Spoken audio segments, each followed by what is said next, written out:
For example, in the meantime, within 35 years, a place known as Ponnani to Bepur, about 65 kilometers coastline, there is no Hindu fisherman hamlet can be seen or fishermen can be seen. They're completely eliminated, either by conversion or by forcible conversion or annihilation. The only bordering Hindu hamlets can be seen at Marada, near Bepur. After Bepur, we can see one Hindu. On 2nd May 2003, a systematic arrangement of killing of or eliminating of this Marad village, the ISI-sponsored terrorist, Islamic terrorist, Taliban terrorist, killed 8 fishermen in a cold blood. 65 of them got life imprisonment.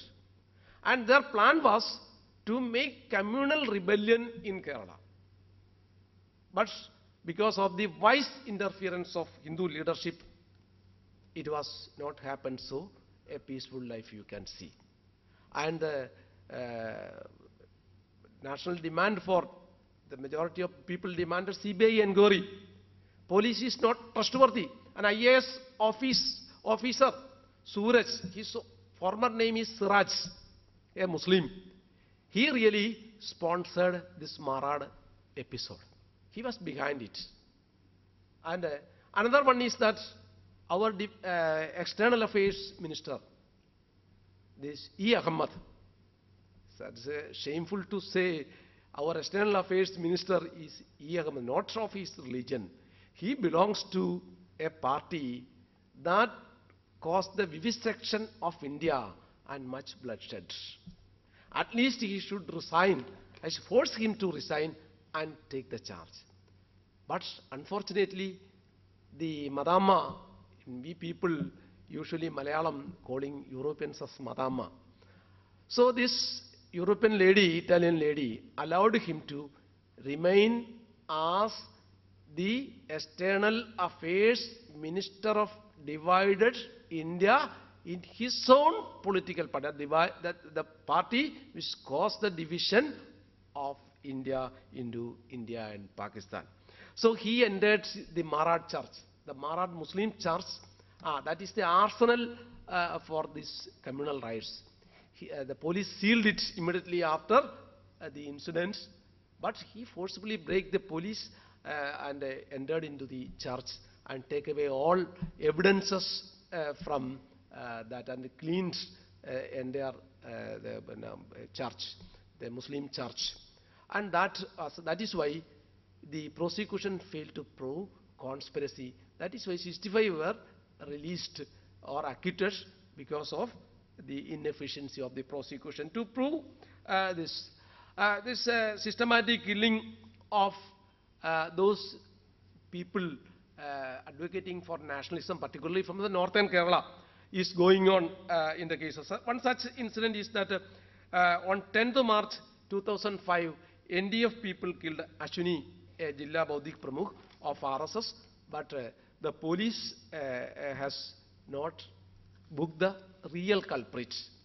And so police depicted it as a Hindu Congress or Hindu, the Marxist RSS conflict instead of NDF conflict. And another is that when this northern Kerala, there is a fatwa that on Fridays and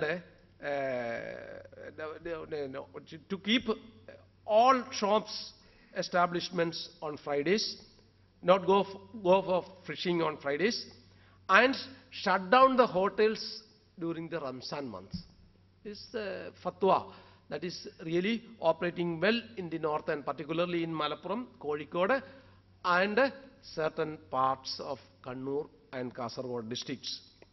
One Santosh of Madilagam police station, a Hindu, he opened his shop on Fridays. That means he violated the fatwa. But he was killed on 9th August 1996 by Muslim terrorists. But the money power and political power became fundamentals. Muslims became victorious. As usual, this case has no end at all. It's not at all book the culprits. The reason that as a sign to those all Hindus and non-Muslims that you must obey the fatwa of Islam.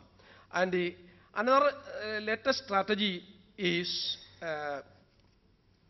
the wedlock of Muslim men by the Muslim girls.